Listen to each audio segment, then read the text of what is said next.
Study classes with Sumit Jain YouTube channel में। तो साथियों स्टार्ट हो चुका है आज का सेशन। सभी साथी आ जाएं और एक बार जल्दी से वीडियो को लाइक कर दें, ठीक है। इस सेल्फ स्टडी क्लासेस का ऐप अगर अभी तक आपने डाउनलोड नहीं किया है, इस ऐप को डाउनलोड करें दोस्तों। प्ले स्टोर में जाए, सेल्फ स्टडी क्लासेस सर्च करें और इस ऐप को डाउनलोड कर लें, ठीक है। जिनको भी हिंदी साहित्य के संपूर्ण कोर्स में एडमिशन लेना है, ये हिंदी साहित्य का संपूर्ण कोर्स है, मात्र 1500 रुपए में दोस्तों आप संपूर्ण course Punjab master cadre, LT grade, TGT, PGT वाले जो भी हमारे साथी हैं, ठीक है, वो बहुत ही बढ़िया तरीके से इस कोर्स में एडमिशन ले सकते हैं मात्र 1500 में, ठीक है।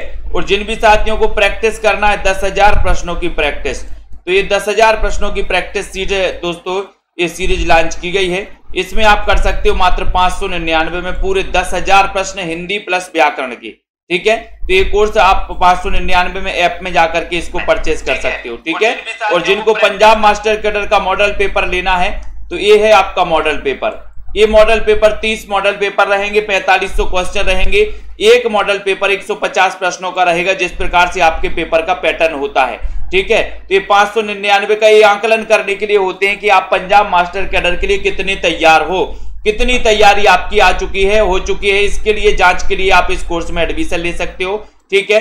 और जिन भी साथियों को नोट्स मंगवाना है अपने घर पे, हिंदी साहित्य के बहुत ही बढ़िया और ट्रिकी नोट्स अपने घर पर मंगवाना है, तो आज ही दोस्तों आप इनको घर पे मंगवा सकते हैं, ठीक है। संपर्क कर सकते हैं इस नंबर पर, ये नंबर दिया है आपको, इस नंबर पे आप संपर्क कर सकते हो, ठीक है, और ये नोट्स मंगवा सकते हो। चलिए स्टार्ट करते हैं आज का ये सेशन। सभी साथी तैयार रहें और एक बार वीडियो को लाइक कर दें। आपका प्रश्न है the modern vernacular literature of northern Hindustan, Hindi साहित्य के इतिहास के जो ग्रंथ के जो लेखक हैं उनका नाम क्या है। सीधा सीधा बताना है कि the modern vernacular literature of northern Hindustan, इसके लेखक कौन है, जल्दी से बताइए। प्रश्न क्रमांक 1 है और बहुत ही बढ़िया तरीके से आपको उत्तर बताना है और मित्रों को शेयर भी कर देना है। बताइए, जॉर्ज ग्रियर्सन है, गार्सा दत्तासी है, विलियम वर्ड्सवर्थ है, या फिर नाथ परंपरा। यहां पर 1 नंबर का क्वेश्चन है, बहुत ही बढ़िया क्वेश्चन है, बताएं। और लगभग सभी को पता है, अगर इसका रचना काल भी आपको पता है तो वो भी बताना है ना। तो बताया है सभी लोगों ने ए नंबर जॉर्ज ग्रियर्सन, बिल्कुल सही है, ठीक है। और इस ग्रंथ का प्रकाशन कब हुआ ये भी आपको बताना है, जल्दी से बताइए फटाफट से, इस ग्रंथ का प्रकाशन कब हुआ। उसके बाद साहित्य जनता की चित्तवृत्ति का संचित प्रतिबिंब है। इस पंक्ति के सही जो लेखक हैं वो कौन है, इस पंक्ति के जो लेखक हैं वो बताना है। या ये कथन किसका है, कथन में कई बार आ चुका है, ये कथन किसका है, फटाक से बताइए, ये कथन किसका है। साहित्य जनता की चित्तवृत्ति के का संचित प्रतिबिंब है, ये जो कथन है ये कथन किसका। प्रश्न क्रमांक 2 नंबर में 2 का आपको चयन करना है, शेयर भी कर देना अपने मित्रों तक। और आपका उत्तर चला जा रहा है कि सर साहित्य जनता की चित्तवृत्ति का संचित कोश है ना, प्रतिबिंब है, ये कहा है शुक्ल जी ने। यानी कि आपका जो सी नंबर है, सी नंबर वो बिल्कुल सही है, दीपिका जी वेरी गुड, है ना। एशियाटिक सोसाइटी ऑफ दोस्तों बंगाल, बिल्कुल सही है। कौल ज्ञान निर्णय की रचनाकार कौन है, कौल ज्ञान निर्णय की रचनाकार कौन है। एक अच्छा सा क्वेश्चन है, कौल ज्ञान निर्णय आपसे पूछा गया, बहुत ही बढ़िया क्वेश्चन पूछा गया, सभी लोग बताएंगे। और एक बार शेयर भी कर देना अपने मित्रों को दोस्तों, लाइक भी कर देना। कौल कौल के खाते हैं कौन, कौन खाते हैं कोल कोल के, बताइए। गोरखनाथ, जालंधरनाथ, मत्स्येंद्रनाथ या फिर गोपी चंद्र। 3 नंबर के क्वेश्चन में चयन करना है, शेयर भी कर देना है। निकिता जी बताइए। किशोरी लाल सिंह जी, प्रश्न क्रमांक 3 नंबर, और 3 नंबर में आपका उत्तर चला गया कि सर मत्स्येंद्रनाथ। अब एक चीज याद रख लेना है ना, जो यूपी के एग्जामों का पैटर्न है, अगर यहां पर यह पूछा जाता कि नाथ संप्रदाय के प्रवर्तक कौन है ना, और नाथ संप्रदाय के प्रवर्तकों में गोरखनाथ ऑप्शन में भी होता और मतेंद्रनाथ ऑप्शन में भी होता, तो मतेंद्रनाथ सही हो जाता, है ना। और अगर मतेंद्रनाथ ऑप्शन में नहीं होता तो गोरखनाथ सही हो जाता, ठीक है। ये अपन को याद रख लेना है, ठीक है। अभी एक क्वेश्चन पूछा गया था, शुद्धाद्वैतवाद के प्रवर्तक कौन है। ऑप्शन में अगर ऑप्शन में दोनों था, वल्लभाचार्य भी था और विष्णु स्वामी था, तो इसके विष्णु स्वामी को माना गया था, विष्णु स्वामी को माना गया था, है ना। ऐसा ही दोस्तों पहले भी हो चुका है कि पूछा गया कि बताइए नाथ संप्रदाय के प्रवर्तक कौन है, तो नाथ संप्रदाय के प्रवर्तकों में दोनों ऑप्शन दिखाई दिए, गोरखनाथ और मत्स्येंद्रनाथ, तो मत्स्येंद्रनाथ माना गया। और अगर मच्छेंद्रनाथ नहीं रहे ऑप्शन में तो गोरखनाथ माना गया। ठीक है, तो इस चीज को आपको पकड़ना है। हिंदी भाषा में रचना करने पर किस सूफी कवि को मुसलमानों का उपालंब सुनने को मिला? उपालंब सुनने को मिला, ये भी आपको बताना है। प्रश्न क्रमांक 4 नंबर में बताना है। अंजू यादव जी समझो मैं क्या बोल रहा हूं। गोरखनाथ हैं प्रवर्तक, वो तो पता है, लेकिन उससे पहले मच्छेंद्रनाथ भी थे, ये चीज भी आपको स्वीकार करनी पड़ेगी और आयोग ने भी यही माना है। वो चीज मैं बता रहा हूं आपको। यहां पर क्वेश्चन पूछा, हिंदी भाषा में रचना करने पर किस सूफी कवि को मुसलमानों का उपालंब सुनने को मिला? 4 नंबर का क्वेश्चन है। सभी लोग बताएं, जायसी, उस्मान, शेख नबी या फिर नूर मोहम्मद। अच्छा क्वेश्चन है, बढ़िया सा क्वेश्चन है, लाइक करना है। और आपका उत्तर क्या जा रहा है यहां पर 4 नंबर के क्वेश्चन में? राइट आंसर चला गया डी, यानी कि नूर मोहम्मद। डी नंबर आपका बिल्कुल सही चला गया। डी नंबर बिल्कुल सही है। ठीक है, सूरदास जी को जीवन उत्सव का कवि किसने कहा? अच्छा क्वेश्चन है, सभी लोग लाइक जरूर करें, अपने मित्रों को शेयर भी कर दिया करें फटाफट से। यहां पर क्वेश्चन पूछ लिया गया आपसे, क्या क्वेश्चन पूछा गया है बताइए? सूरदास जी के बारे में पूछा गया, सूरदास का पूछा गया है, तो बताइए यहां पर जीवन उत्सव का कवि किसे कहा है, किसने कहा है सूरदास को? ये क्वेश्चन पूछा गया।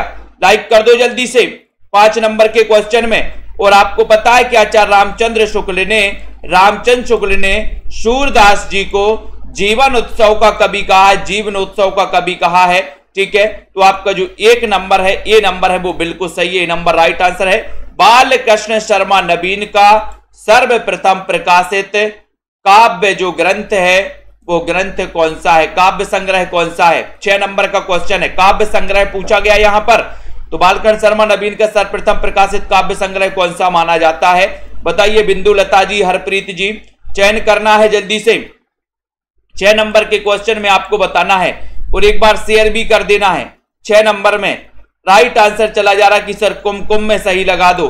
डी नंबर में आप सही लगा दो, कुमकुम आपका राइट आंसर हो जाता है, कुमकुम आपका सही आंसर है। डी नंबर बिल्कुल सही है, बहुत बढ़िया। फणीश्वरनाथ रेणु के किस उपन्यास में पूर्वी पाकिस्तान से विस्थापित होकर बिहार के पूर्णिया जिले में आए हिंदू शरणार्थियों की दारुण कथा का चित्रण किया गया है? अच्छा क्वेश्चन है। 7 नंबर के क्वेश्चन में बताना है क्या है आपका राइट आंसर? कुलविंदर कौर जी, राजकुमारी जी। जिन भी साथियों को एडमिशन लेना है हिंदी साहित्य के संपूर्ण कोर्स में, मात्र 1500 में आप एडमिशन ले सकते हैं। जिन भी साथियों को दोस्तों हिंदी साहित्य के क्या मंगवाना है, नोट्स मंगवाना है, वो मंगवा सकते हैं। 7 नंबर का क्वेश्चन है, 7 नंबर में आपको बताना है और आपका उत्तर हो जाएगा, क्या हो जाएगा बताइए? राइट आंसर ये अच्छे से देखो पहले से। फणीश्वरनाथ रेणु के किस उपन्यास में पूर्वी पाकिस्तान से विस्थापित होकर बिहार के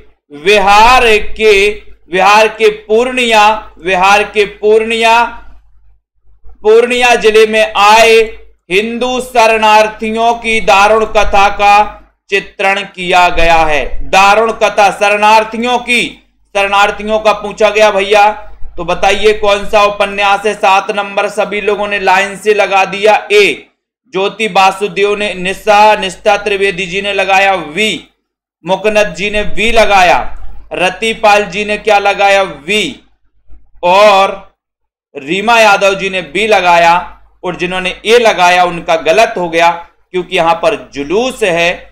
बी नंबर आपका सही है। शरणार्थियों का पूछा गया, शरणार्थियों की दारुण कथा का चित्रण किसमें किया गया? तो जुलूस में किया गया। बी नंबर आपका बिल्कुल सही आंसर हो जाएगा। देखो लाइन से ये नंबर लगा रहे थे सब लोग, बहुत बढ़िया। अगला देखो, मुझे चांद चाहिए, इसकी नायिका कौन है? बोले सर चांद के पार चलो, चांद के पार चलो। चल रहा है किसी को? चांद के, मुझे चांद चाहिए बोले सर, है ना? बोले चांद के पार ही चलो। तो यहां पर 8 नंबर का क्वेश्चन बहुत ही बढ़िया क्वेश्चन है। मुझे चांद चाहिए, इसकी नायिका कौन है? तो जल्दी बताइए। नीतू जी, आरुषि जी 8 नंबर के क्वेश्चन में शेयर करते रहे अपने साथियों को, मित्रों को, ठीक है। मुझे चांद चाहिए, ये सुरेंद्र वर्मा जी की ये जो दोस्तों रचना है, इसकी जो नायिका है वो नायिका कौन सी है? 8 नंबर में बोले सर अगर मुझे चांद चाहिए या चांद के पार जाएंगे तो वर्षा होने लगेगी तो क्या करेंगे? मैंने कहा वर्षा होने लगेगी तो छत्ता लेकर चलेंगे, है ना। मुझे चांद चाहिए, ठीक है। डी नंबर, बहुत बढ़िया। ईला चंद्र जोशी के उपन्यास जहाज का पंछी, जहाज के पंछी को किस श्रेणी में रखा जा सकता है? किस श्रेणी में रखा जा सकता है बताओ? ऐतिहासिक है, सामाजिक है, मनोवैज्ञानिक है या फिर आत्मकथात्मक है? 9 नंबर के क्वेश्चन में ईरा चंद जोशी के उपन्यास जहाज का पंछी को बताना है किस श्रेणी में रखा जाएगा? ऐतिहासिक, सामाजिक, मनोवैज्ञानिक, आत्मकथात्मक, यानी कि 9 नंबर का क्वेश्चन है। 9 नंबर के क्वेश्चन में आपको बताना है उत्तर क्या हो जाएगा? जहाज का पंछी, जहाज का पंछी बताना है। देखते हैं कौन कौन सही आंसर बता रहा है। जहाज का पंछी मनोवैज्ञानिक बता दिया, क्योंकि कॉमन सेंस लगा लिया यहां पर कि सर ईरा चंद जोशी मनोविश्लेषणवादी उपन्यासकार माने जाते हैं, इसलिए मनोवैज्ञानिक है। बहुत बढ़िया। जहाज के पंछी को किस श्रेणी में रखा गया है? ये रखा गया आत्मकथात्मक श्रेणी में। बताओ कौन का सही हुआ? यहां पर उत्तर आपका डी नंबर हो गया, आत्मकथात्मक। बताओ किसका सही हुआ? बताओ जल्दी से किसका सही हुआ? कॉमन सेंस 9 नंबर के क्वेश्चन में रवि सिंह जी, आराधना पाल जी, पूजा जी बताइए, हरिओम जी सही हुआ किसी का कि नहीं? डी नंबर, आत्मकथात्मक श्रेणी में इसे रखा जाता है, जहाज का पंछी, ठीक है। ऊषा प्रियंवदा की वापसी किस विधा की रचना है? ऊषा प्रियंवदा की जो वापसी है, वापसी एक किस विधा की रचना है? उपन्यास, संस्मरण, कहानी, नाटक? बताओ जल्दी से, लाइक कर देना, जल्दी से शेयर भी कर देना है, फटाफट से बताइए। 10 नंबर का क्वेश्चन है, ऊषा प्रियंवदा की वापसी, वापसी बताना है किस विधा की रचना है? किस विधा की रचना है? अच्छा क्वेश्चन है। वापसी तो बोले सर वापसी की तो एक कहानी बन जाएगी, कहानी, तो कहानी में आपका उत्तर सी नंबर बिल्कुल सही चला जाएगा। सी नंबर आपका जनता जनार्दन बिल्कुल राइट आंसर बता रही है। आवारा मसीहा किसकी जीवनी है? आवारा मसीहा किसकी जीवनी है? 11 नंबर के क्वेश्चन में बताना है। और वीडियो को लाइक जरूर कर दें सभी साथी, शेयर भी कर दें अपने मित्रों को, ठीक है। और जिन भी साथियों ने अभी तक दोस्तों अभी तक क्या किया है, नोट्स नहीं मंगवाए हैं, वो नोट्स भी मंगवा सकते हैं। बताइए प्रिया सिंह जी, सभी लोग बताएंगे। जिन्होंने अभी तक नोट्स नहीं मंगवाए वो नोट्स भी मंगवा सकते हैं, जिन्होंने एडमिशन नहीं लिया वो एडमिशन भी ले सकते हैं। दोस्तों आवारा मसीहा एक किसकी जीवनी है? एक अच्छा क्वेश्चन है। और यहां पर सतर चंद लिख दिया, सतर, तो बोले सर ऑप्शन में थोड़ा सा गलत हो गया, ये शरत चंद्र है ना, शरत चंद्र के जीवन पर आधारित है। और इसके रचनाकार हैं कौन? विष्णु प्रभाकर। कौन है? विष्णु प्रभाकर, ठीक है। तो बी नंबर आपका बिल्कुल जनता जनार्दन राइट सही आंसर। तिरस्कृत किसकी आत्मकथा है? इतना तो आपको पता ही है। 12 नंबर का क्वेश्चन कितनी बार तो मैंने याद करवाया, ट्रिक लगा लगा के कितनी बार याद करवाया है। अब अगर अब भी नहीं बनेगा तो क्या होगा? तेरा क्या होगा रे कालिया?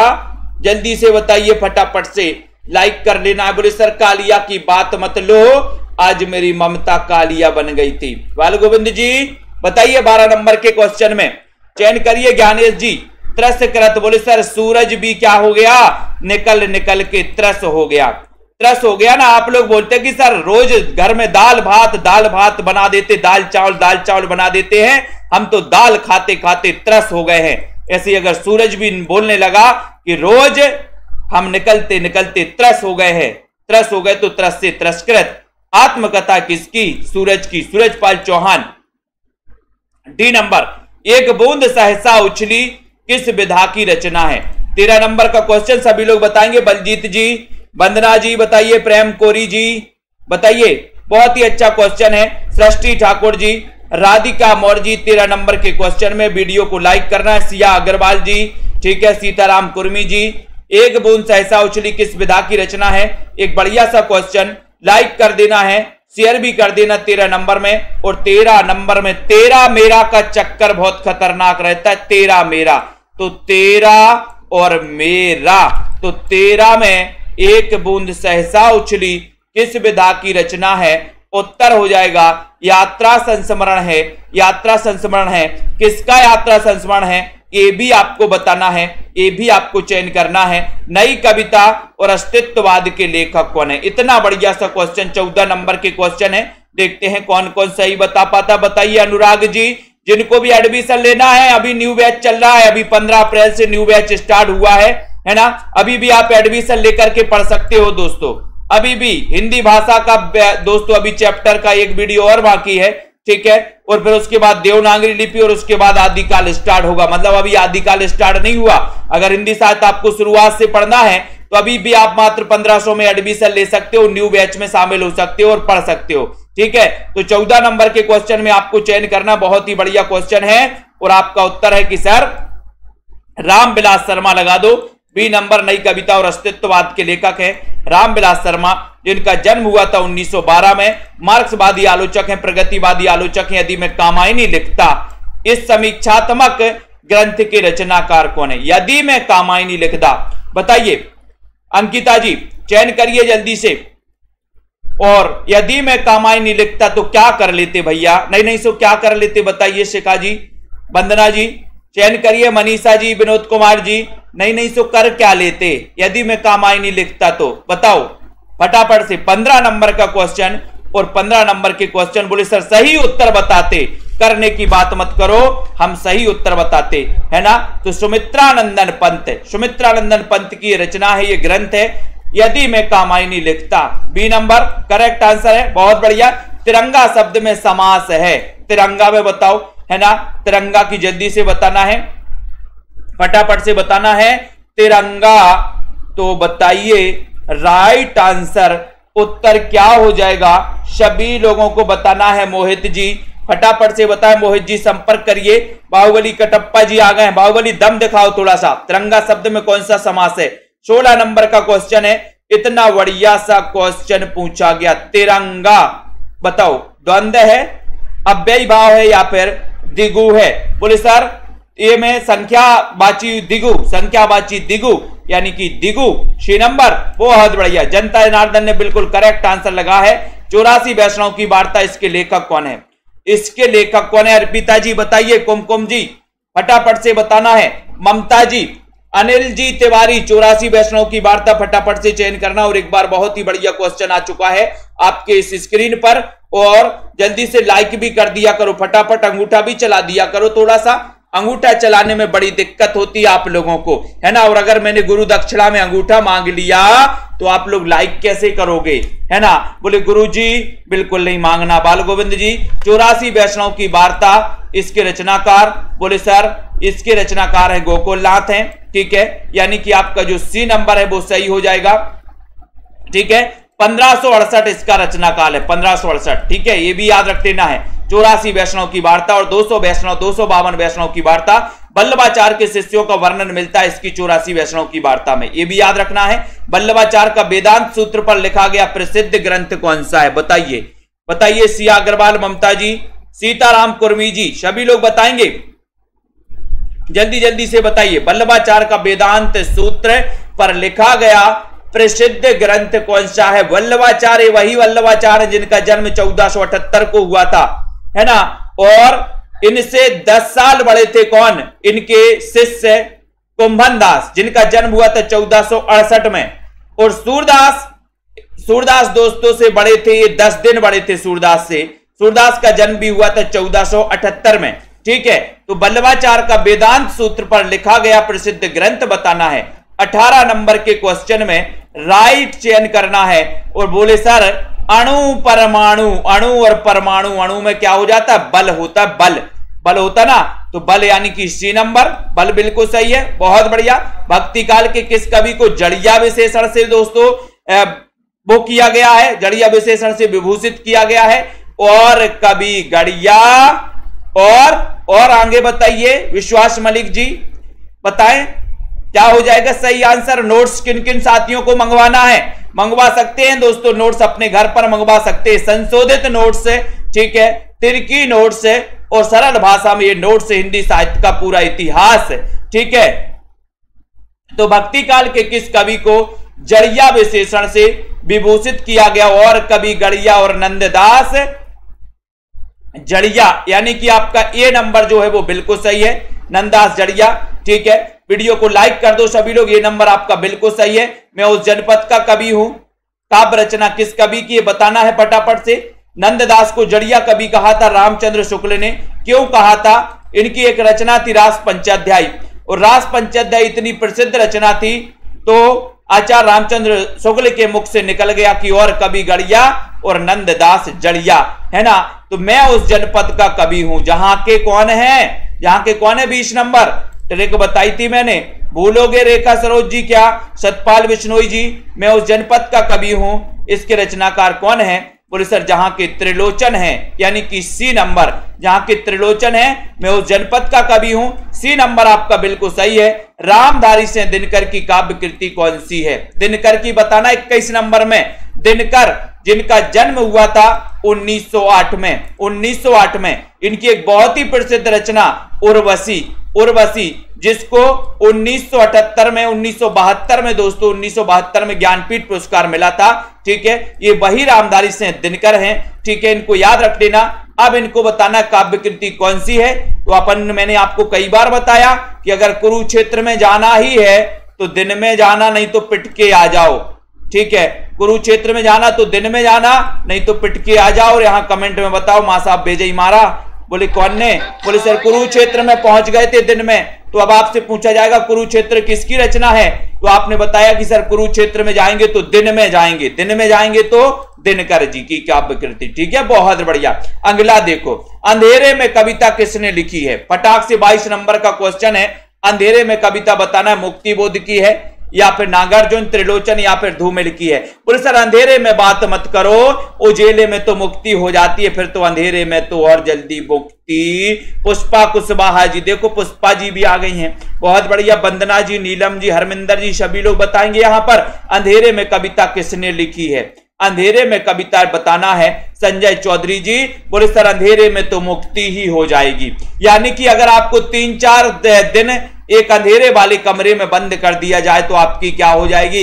बोले सर मुक्ति हो जाएगी, 13वीं में और आना पड़ेगा आपको, है ना, ऐसा नहीं करना मुझे, ठीक है। मुक्ति सो मुक्ति बोध, गजानन माधव मुक्ति बोध, 1917 में इनका जन्म हुआ था।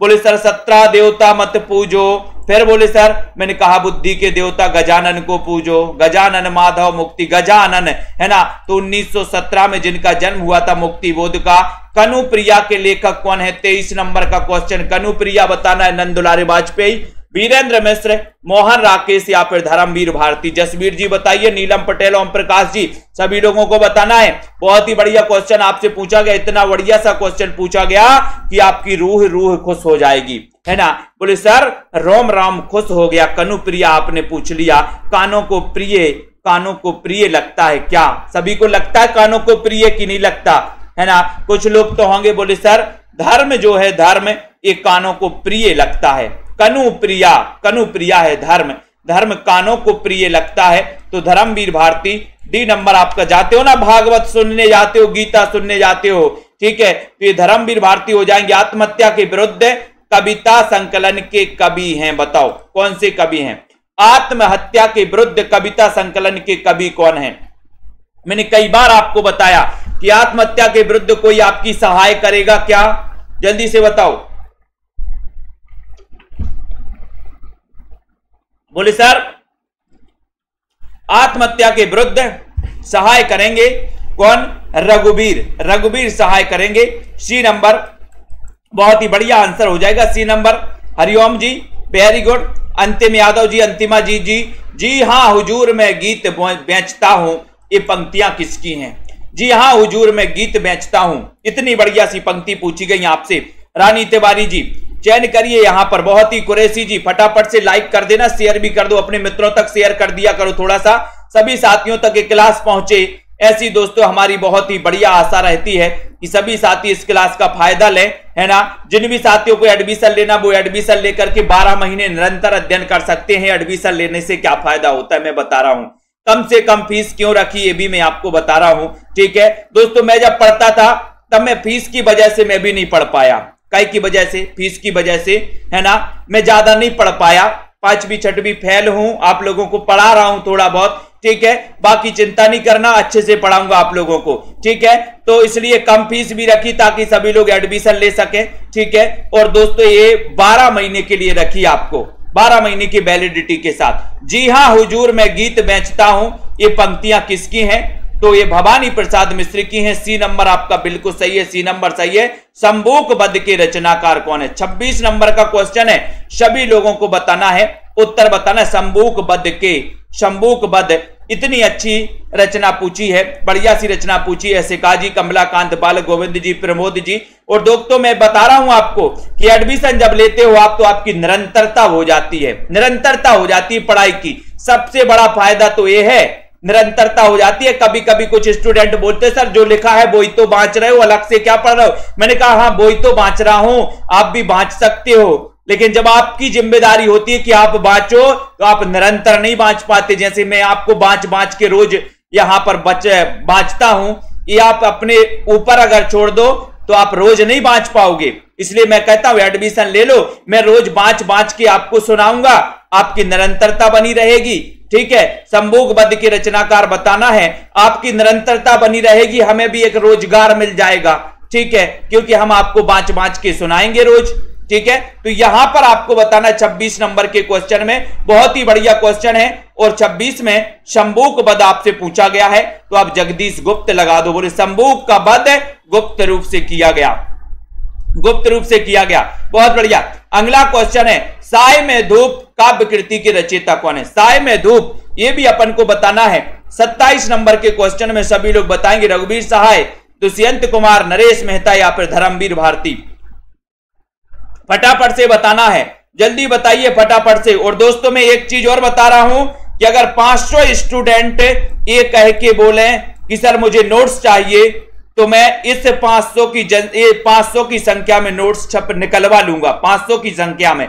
क्योंकि अभी जो नोट्स आपको महंगे पड़ रहे हैं वो इसलिए पड़ रहे हैं कि मैं ज्यादा नोट्स नहीं निकलवाता, क्वांटिटी में कम ही नोट्स निकलवाता हूं, तो उसकी कॉस्ट क्या पड़ती है? ज्यादा पड़ती है। और अगर दोस्तों ये 500 स्टूडेंट कहें कि सर हमें भी नोट्स चाहिए आपके, है ना, तो मैं इसको दोस्तों क्वांटिटी में छपवाऊंगा और ये नोट्स जो हैं आपको कम में पड़ेंगे, है ना। तो जितने भी हमारे साथी हैं, अगर ऐसी है आपकी ख्वाहिश तो वो हमें बता सकते हैं कि सर हमें भी नोट्स मंगवाना है ना। तो साय में धूप काव्य कृति के रचयिता कौन है? 27 नंबर का क्वेश्चन है। रघुवीर सहाय, दुष्यंत कुमार, नरेश मेहता या फिर धर्मवीर भारती। 27 नंबर के क्वेश्चन में आपको बताना है और आपका उत्तर हो जाएगा दुष्यंत कुमार। बी नंबर आपका बिल्कुल सही हो जाएगा, दुष्यंत कुमार। आचरण की सभ्यता निबंध के लेखक कौन है? आचरण की सभ्यता भी बताना है। रूबी बालाजी, सभी लोग बताएं। 28 नंबर का क्वेश्चन है। गुलेरी जी, अध्यापक पूर्ण से है ना। श्याम सुंदर दास, बाल मुकुंद गुप्त जी। 28 नंबर के क्वेश्चन में आपको बताना है, सभी लोग बताएंगे। 28 नंबर का बहुत ही बढ़िया क्वेश्चन है, जल्दी से बताइए, फटाफट से बताना है। सुनैना वर्मा जी, आचरण की सभ्यता निबंध के लेखक कौन है? 28 नंबर के क्वेश्चन में। और बहुत ही बढ़िया क्वेश्चन है कि सर आचरण की सभ्यता हमें पूर्ण रूप से आचरण की सभ्यता को फॉलो करना है, पूर्ण रूप से करना है।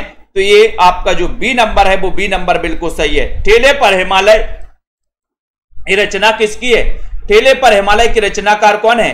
धर्मवीर भारती हैं, अज्ञे हैं, निर्मल वर्मा या फिर शरद जोशी हैं। 29 नंबर का क्वेश्चन है। ठेले पर हिमालय ये किसकी कृति मानी जाती है? ठेले पर हिमालय कृति के रचनाकार कौन है? सभी लोग बताएं और शेयर भी कर दिया करो थोड़ा सा, है ना, लाइक भी कर दिया करो फटाफट से। 29 नंबर, अगर आपका अंगूठा है आपके पास तो ये लाइक का बटन आपको जरूर दबाना है ना, क्योंकि अंगूठा बहुतों को नसीब नहीं होता। अगर आपका अंगूठा है तो इसमें आपको गुरु दक्षिणा देने में कोई वो नहीं है, दबाइए फटाफट से। ठेले पर हिमालय, बोले सर धर्मवीर जो होते हैं वो ठेले पर हिमालय को लेकर आ जाते हैं। अरे बोले सर ठेले पे क्या, हाथी पे लेके आ जाते हैं। ठीक है, तो ये नंबर आपका सही है। मनबोध मास्टर की डायरी, इसके लेखक कौन है? फटाक से बताना है, शेयर भी कर देना फटाफट से। जितने भी हमारे साथी हैं सभी लोग बताइए और उत्तर बताना है यहां पर। बलजीत जी, मनबोध मास्टर की डायरी, इसके रचनाकार कौन है? राजकुमारी जी, निधि दुबे जी, बीनू जी, सभी लोग बताएंगे। 30 नंबर का क्वेश्चन, और इतना अच्छा क्वेश्चन आपसे पूछा गया, बढ़िया सा क्वेश्चन आपसे पूछा गया है। देखते हैं कौन कौन आंसर बता पाता है यहां पर। मनबोध मास्टर की डायरी, इसके लेखक कौन है? इसके लेखक कौन है? उत्तर चला जाएगा आपका विवेकी राय। विवेकी राय, यानी कि आपका जो बी नंबर है विवेकी राय, वो बिल्कुल सही है। मनबोध मास्टर की डायरी, विवेकी राय, बी नंबर। मलबे का आदमी कहानी का कथ्य क्या है? मलबे का आदमी कहानी का कथ्य क्या है? सांप्रदायिकता, पर्यावरण प्रदूषण, भारत पाक विभाजन, मलबे का आदमी। मोहन राकेश की ये कहानी है, कल परसों ही मैंने आपको बताया था। सभी लोग एक बार चयन करके जल्दी से शेयर भी करना है। मनबोध मास्टर क्या की कहानी, इसका कथ्य क्या है, ये आपको चयन करना है। जिनको भी नोट्स मंगवाना है दोस्तों, वो नोट्स मंगवा सकते हैं अभी भी। ठीक है, तो मलबे का आदमी कहानी 31 नंबर का क्वेश्चन है और बहुत ही बढ़िया क्वेश्चन है। और आपका उत्तर है कि सर भारत विभाजन पर आधारित है, भारत विभाजन पर आधारित है। डी नंबर आपका बिल्कुल सही है। ठीक है, कर्मनाशा की हार, ये किसका कहानी संग्रह है? इतना बढ़िया सा क्वेश्चन पूछा गया, कर्मनाशा की हार पूछा गया। बताइए जल्दी से, एक बार शेयर भी कर दीजिए सभी साथी। कर्मनाशा की हार, और जिनको भी दोस्तों, जिनको भी क्या करना है, ठीक है, जिनको भी एडमिशन लेना है, मात्र 1500 में आप 12 महीने पढ़ सकते हो। 1500 में 12 महीने आपकी पढ़ाई की रेगुलरिटी बनी रहेगी, आप पढ़ पाओगे। रिकॉर्डेड कोर्स भी रहेगा, लाइव भी रहेगा। ठीक है, अगर आप लाइव अटेंड नहीं कर सकते तो आप रिकॉर्डेड से भी पढ़ सकते हो। ठीक है, तो यहां पर कर्मनाशा की हार पूछा गया, 32 नंबर का क्वेश्चन पूछा गया। तो 32 में आपका उत्तर हो जाएगा शिव प्रसाद सिंह। ठीक है, शिव के प्रसाद से कर्मनाश हो जाते, बोले सर, है ना, कर्मनाशा की हार हो जाती। बी नंबर आपका बिल्कुल सही है। राम वृक्ष बेनीपुरी की कौन सी कृति यात्रा वृत्त की है? 33 नंबर का क्वेश्चन है, कौन सी कृति है जो यात्रा वृत्त की है? सागर की लहरों पर, अप्रवासी की यात्राएं, पैरों में पंख बांध कर, या फिर मेरी यूरोप यात्रा। 33 नंबर में बताइए, बहुत ही अच्छा क्वेश्चन है, जल्दी से बताइए। मन्नत आहूजा जी, फटाफट से बताना है दोस्तों, बताइए। पूजा जी, संपर्क कर सकते हैं जिनको भी नोट्स मंगवाना है दोस्तों अभी भी। ठीक है, 33 नंबर के बहुत ही बढ़िया क्वेश्चन है 33 नंबर में। और उत्तर जा रहा है कि सर ये जो कृति है वो कृति है पैरों में पंख बांधकर उड़ते चलो और वृक्ष पर बैठ जाओ। पैरों में पंख बांधकर उड़ते चलो और वृक्ष पर बैठ जाओ। सी नंबर आपका बिल्कुल सही आंसर है। जगदीश शब्द की बताना है। जगदीश शब्द की सही संधि क्या होगी? जगदीश शब्द की सही संधि बताना है। सही संधि क्या हो जाएगी? संधि चयन करना है। जगत धन ईस, जगत धन ईस, जगत धन ईस, या फिर जगत धन ईस। 34 नंबर में बहुत ही बढ़िया सा क्वेश्चन है, बताइए। कमलाकांत जी, प्रीति पाल जी, सिया अग्रवाल जी, बाल गोविंद जी, 34 नंबर में बहुत ही फटाफट आंसर चयन करना और उत्तर हो जाएगा कि सर ये जगत धन ईस लगा दो, बी नंबर लगा दो, कुछ नहीं बिगड़ेगा। तोता डाली पर बैठा है, इस वाक्य में कौन सा कारक है? तोता डाली पर बैठा है, कौन सा कारक है? 35 नंबर में। कारक तो आपने पढ़े है ना, कर्ता ने कर्म को करण से। ठीक है, तो यहां पर 35 नंबर, तोता डाली पर बैठा है, इस वाक्य में कौन सा कारक हो जाएगा? रतिपाल जी, चयन करिए जल्दी से। और बहुत ही बढ़िया क्वेश्चन है एसपी यादव जी, जो भी हमारे टीजीटी पीजीटी वाले साथी हैं, जो भी हमारे पंजाब मास्टर कैडर वाले साथी हैं, और जिनको भी एडमिशन लेना है और जिनको भी नोट्स मंगवाना है, सीधे संपर्क करें हमसे ही आपकी बात होगी और हम ही दोस्तों आपको पढ़ाएंगे, है ना, और हम ही सारी चीजें करेंगे। तो यहां पर तोता डाली पर बैठा है 35 नंबर के क्वेश्चन में। और 35 नंबर के क्वेश्चन में बोले सर इसमें अधिकरण कारक लगा दो, सी नंबर लगा दो। बहुत ही बढ़िया क्वेश्चन है। यथाशक्ति में कौन सा समास है? 36 नंबर का क्वेश्चन, यथाशक्ति में कौन सा समास है? कर्मधारय समास, तत्पुरुष समास, द्वंद्व समास या फिर अव्ययी भाव समास? ममता रानी जी, सिया जी बताइए। यहां पर भानु प्रताप जी, इतना अच्छा क्वेश्चन पूछ लिया गया, अगर नहीं बनेगा तो क्या होगा जल्दी से बताइए। विनय सरोज जी बोले सर ये जो यथाशक्ति है, कई बार आया है एग्जामों में, सरल क्वेश्चन है, अव्ययी भाव समास लगा दो, डी नंबर लगा दो, बहुत बढ़िया आंसर हो जाएगा। जिसकी, उसकी, जो, सो आदि सर्वनाम है, बताओ कौन सा सर्वनाम है? निजवाचक है, संबंधवाचक है, निश्चयवाचक है या फिर अनिश्चयवाचक है? 37 नंबर के क्वेश्चन में लाइक करना फटाफट से और शेयर भी कर देना है, जल्दी से बताइए। यहां पर जिसकी, उसकी, जो, सो आदि सर्वनाम है। 37 में उत्तर है कि सर ये जो है ये संबंधवाचक सर्वनाम है। बी नंबर आपका संबंधवाचक बिल्कुल सही हो जाएगा। तुलसीदास को बुद्ध देव के बाद सबसे बड़ा लोकनायक किसने कहा है? तुलसीदास को बुद्ध देव के बाद सबसे बड़ा लोकनायक किसने कहा? एक बढ़िया सा क्वेश्चन आपसे पूछा गया है, फटाफट से चयन करिए और बताइए। तुलसीदास को बुद्ध देव के बाद सबसे बड़ा लोकनायक किसने कहा? राइट आंसर चला जाएगा कि सर वो कहा है किसने कहा? कहां जा रही जनता जनार्दन 38 नंबर के क्वेश्चन में? बोले सर ग्रियर्सन लगा दो, ये नंबर लगा दो, बहुत सही हो जाएगा। छायावादी कविता कुर्री के प्रति किसकी रचना है? कुर्री के प्रति इसके रचनाकार कौन है? इतना अच्छा क्वेश्चन पूछा गया, कुर्री के प्रति पूछा गया। अब अगर नहीं बनेगा तो क्या करोगे भैया? बनना चाहिए, जनता जनार्दन पे बनना चाहिए। छायावादी कविता कुर्री के प्रति, इसके रचनाकार बताना है। आपको पता है कि इस छायावाद शब्द का सबसे पहले प्रयोग मुकुटधर पांडे ने किया था। आचार्य शुक्ल ने इन्हीं मुकुटधर पांडे को छायावाद का प्रवर्तक भी माना। कुर्री के प्रति किसकी कविता है? उत्तर चला जाएगा मुकुटधर पांडे, डी नंबर बिल्कुल सही है। नीतू गुप्ता जी, सुमित्रानंदन पंत किस काव्य कृति के लिए ज्ञानपीठ पुरस्कार इन्हें चुना गया है? या पंत की कौन सी रचना है जिसे ज्ञानपीठ पुरस्कार मिला, कब मिला, ये भी आपको बताना है ना।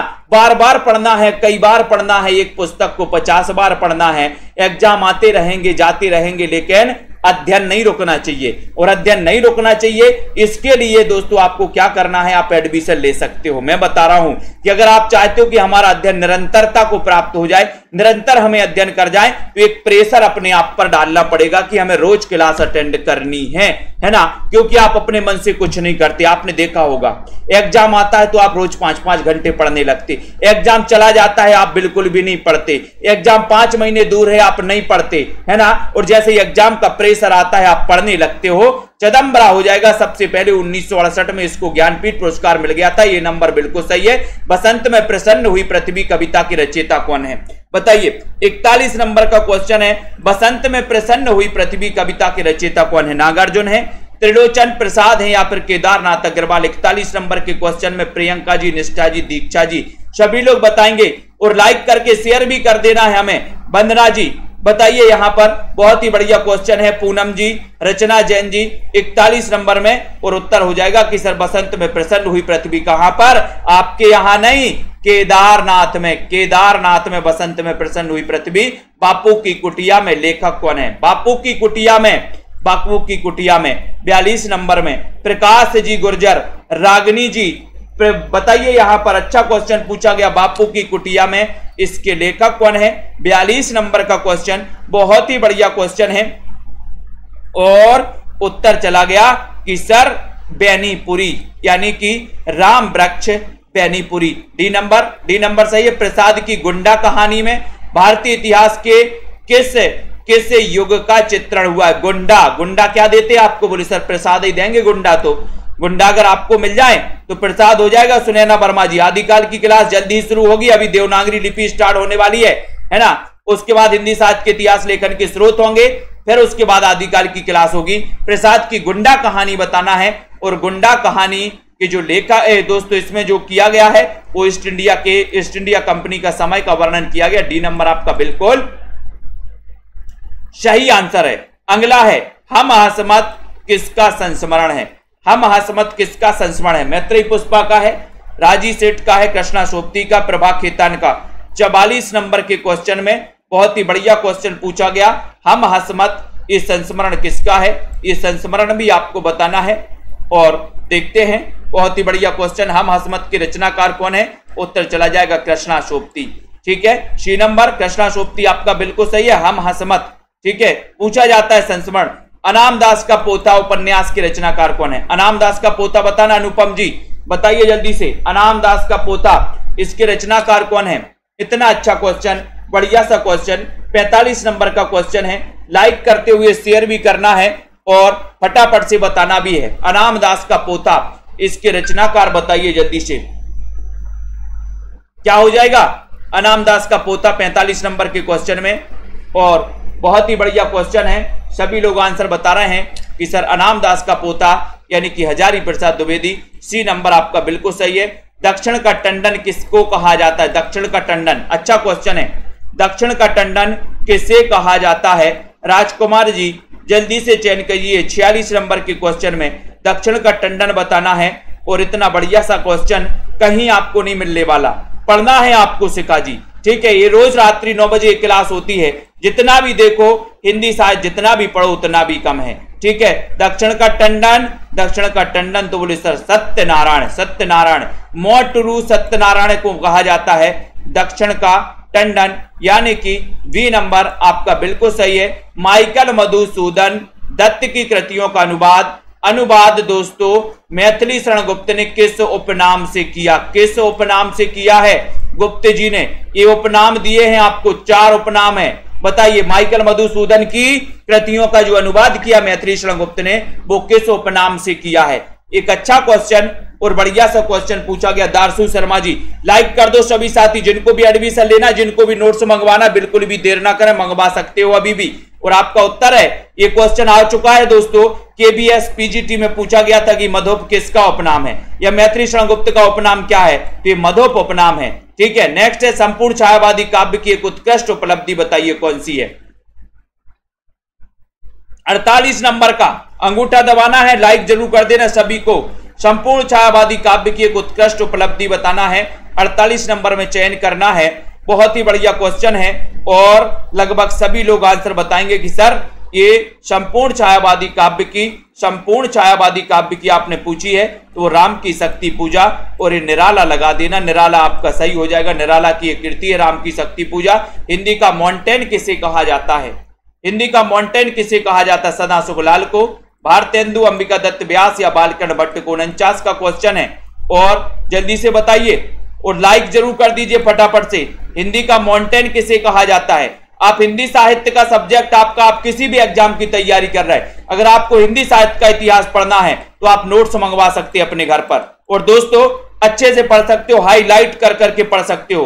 हिंदी का मॉन्टेन बताना है तो आपका उत्तर है कि सर मॉन्टेन की बात मत करो, क्योंकि मेंटेन तो हमें बालों का करना पड़ता है, सबसे ज्यादा मेंटेन आप बालों का करते हो। पता चला आगे के सफेद कर लिए, पीछे के काले कर दिए, आजकल तो देखो फैशन बोले आज आगे के लाल हो गए, है ना, पीछे के काले और सफेद हो गए, तो ये बालों का मेंटेन हमें ज्यादा करना पड़ता है। बाल का अमृतलाल लांगर का कौन सा उपन्यास साहित्य अकादमी द्वारा पुरस्कृत है? अमृतलाल नागर का। 50 नंबर का क्वेश्चन और बहुत ही बढ़िया क्वेश्चन गुरप्रीत जी बताइए। जो भी हमारे पंजाब मास्टर कैडर वाले साथी हैं वो पंजाब मास्टर कैडर के मॉडल पेपर लगा सकते हैं, अपनी तैयारी को जांच सकते हैं कि हमें 150 नंबर में से कितने नंबर आ रहे हैं, है ना। 150 नंबर के मॉडल पेपर बनाए गए, सेम आपके जैसा पेपर पूछा जाता है वैसा ही, ठीक है। तो अमृतलाल नागर का कौन सा उपन्यास साहित्य अकादमी से पुरस्कृत किया गया? 50 नंबर का क्वेश्चन। और जो भी पंजाब वाले हमारे साथी हैं अभी बिल्कुल भी ना हिचकें, जो भी हमारे साथी जिन्होंने अभी एडमिशन नहीं लिया, आप एडमिशन लीजिए, जितना पढ़ पाओगे उतना ही काफी है ना। अगर 2-4 नंबर का भी आपने पढ़ लिया, सीख लिया, एग्जाम जब आएगा एडमिशन लेने से मत चूको, ठीक है। पढ़ना है तो पढ़ लो, आज ही एडमिशन लो। अमृतलाल नागर का कौन सा उपन्यास साहित्य अकादमी द्वारा पुरस्कृत है? और आपका उत्तर है कि सर अमृत और विष, ठीक है। बी नंबर आपका बिल्कुल सही हो जाएगा। आज की कथा अपनी यहां पर समाप्त होती है। ये सेल्फ स्टडी क्लासेस ऐप है भैया, इसको डाउनलोड कर लेना सभी साथी, हमारे जितने भी साहित्य वाले साथी हैं, ठीक है। ये हिंदी साहित्य का संपूर्ण कोर्स है जिसको मात्र आप 1500 में परचेस कर सकते हैं। साल भर आपको इसमें पढ़ाया जाएगा एन कैन प्रकार टेस्ट सारी चीजें करवाई जाएंगी इसमें, ठीक है। ये दोस्तों 10,000 प्रश्नों की एक टेस्ट सीरीज लॉन्च की गई है, जिसको आप प्रैक्टिस कर सकते हो मात्र 599 में, ठीक है। और ये पंजाब मास्टर कैडर के मॉडल पेपर लगाए गए, 4500 क्वेश्चन, 30 मॉडल पेपर हैं, 599 में इसको परचेस कर सकते हो। और ये नंबर दिया है जिनके माध्यम से आप घर बैठे क्या कर सकते हो, घर बैठे दोस्तों नोट्स मंगवा सकते हो। अंजू जी, बुलडोजर जी, ठीक है, बहुत बढ़िया, संजय पाठक जी, रावंत जी, बीनू राजकुमारी, नीतू गोविंद जी, बाल गुप्ता जी, सभी साथियों को बहुत बहुत धन्यवाद। इतना अच्छे से आप लोग शिद्दत से पढ़ते हो, इतना बढ़िया तरीके से पढ़ते हो। प्रियंका जी, दारसू जी, रेखा जी, मनीषा जी, ठीक है, पुष्पा देवी जी, पूजा देवी जी, सभी को धन्यवाद, बिल्कुल ठीक है। रावंत जी, लखविंदर, विवेक यादव जी, राजीव मौर्य जी, सुनैना जी, राजकुमारी, प्रमोद जी, सरिता जी, डॉक्टर रिंकी वर्मा जी, पुष्पा जी, दारसू जी, कथाएं बच रही, यहाँ पर सबके नाम लिए जा रहे हैं राजीव जी, है ना, ताकि सबका कल्याण हो जाए। कुरैशी जी, बालजीत जी, रानी जी, पुष्पा, राजीव जी, मधु जी, हरप्रीत, रूबी, बालाजी, ठीक है, और हरमिंदर जी, भगवान इन सभी का कल्याण हो जाए। रेखा सरोज जी, ममता, दीपिका जी, अर्पिता जी, ठीक है, रानी, राजू, अनुजा जी, विश्वास मलिक, सुनैना जी, जसपाल, रति, बिंदु, लता जी, ज्योति जी, ठीक है, बिल्कुल, शिखा चतुर्वेदी जी, आराधना, प्रेम कोरी जी, पुष्पा, गुनु जी, अर्पिता जी, सभी लोगों को धन्यवाद। पढ़ते रहें, अध्ययन करते रहें, सेल्फ स्टडी क्लासेस परिवार को बढ़ाते रहें, बढ़ते रहें और जोड़ते रहें। गुरप्रीत, प्रेम कोरी, रतिपाल जी, अर्पिता, पुष्पा जी, सभी को धन्यवाद।